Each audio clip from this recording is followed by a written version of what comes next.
My name is Seth Brown. I was born in Albuquerque in 1951. I've lived most of the time in Taos.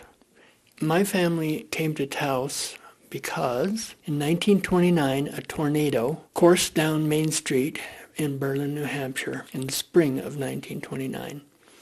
It changed the course of my dad's family's future. They owned a company in Berlin that was owned by three brothers, and these three brothers owned 7,000 square miles of land. They had 2,400 draft horses, 46 lumber camps, and the world's largest paper company. By 1932, they had to borrow $33 million to keep everyone who worked for them from freezing to death and starving. And they mortgaged the entire company. My grandmother, who was a free spirit, simply said to herself in 1944, I gotta get out of here. So she sold the family silver, bought a car without telling her husband, took her younger son, and drove to Taos, New Mexico, and never ever spoke about her past in that period again. My dad and my dad's older brother moved to Taos, captured wild burros to sell, sold firewood, did whatever they could to survive here in Taos. The poverty here was unbelievable. We moved to Albuquerque because we couldn't make it here. And Ed Abbey, the author, Ed Abbey, moved into this partially collapsed adobe ruin. It was my dad's studio right next door to us. And we lived there until 1956. And Abby's and my family moved to Taos. And we continued on like this for about 14 years as sharing babysitting, sharing pets, and taking care of each other and survival partners. He left a huge impression on me. I went to school in Taos, went through the school system, and I got into high school, and development started happening here.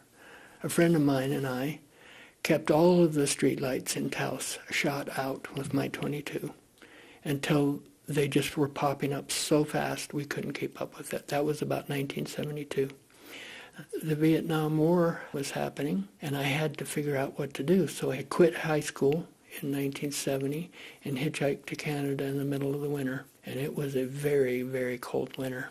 But I was free from the system. I hated the system. I hated school, and I was free. I had written books about the Indians, and I wanted to live that way. So that's the way I lived from the age of 16 until I was 22. I was starting to not feel very well, and I was invited to a peyote meeting. And all the famous old Indians, Little Joe and John Gomez and the rest of them were there. And there was a fire pit in the middle of this cinder block room on a dirt floor, and they asked us to take as much peyote as we could. And I went into a different world. There were hippies and Indians in this room. They all disappeared, and I was back in the woods like I had been living in Canada and here in New Mexico. And the trees would light up in a circle when I camped in the woods.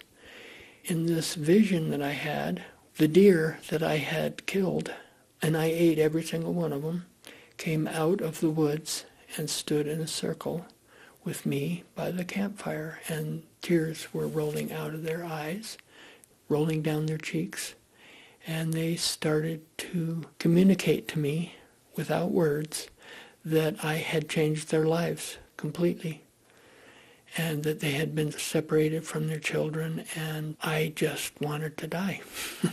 It's like I saw the world from their point of view instead of mine for the first time. I just wanted to die, and I prayed to die all night. And they communicated to me that it's okay. I was forgiven if I change, because I have a long life ahead of me. And if I change, then forgiveness is necessary. And so they forgave me. I never ate meat again. About a year later, started on raw foods, and I've been 100% raw foods since 1974. In 1999, an uncle of mine had gone back east and had started another company with my grandfather, who was running the company I mentioned at the beginning during the 30s when it was taken over. So I started to research when my uncle left, and I discovered the families that are ruling the planet.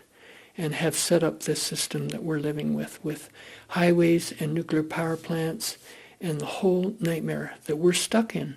They're the ones that designed it. We didn't want this. The rug was pulled out from under us when they removed us from the farms, and this is what we're left with, and it's chewing up the planet.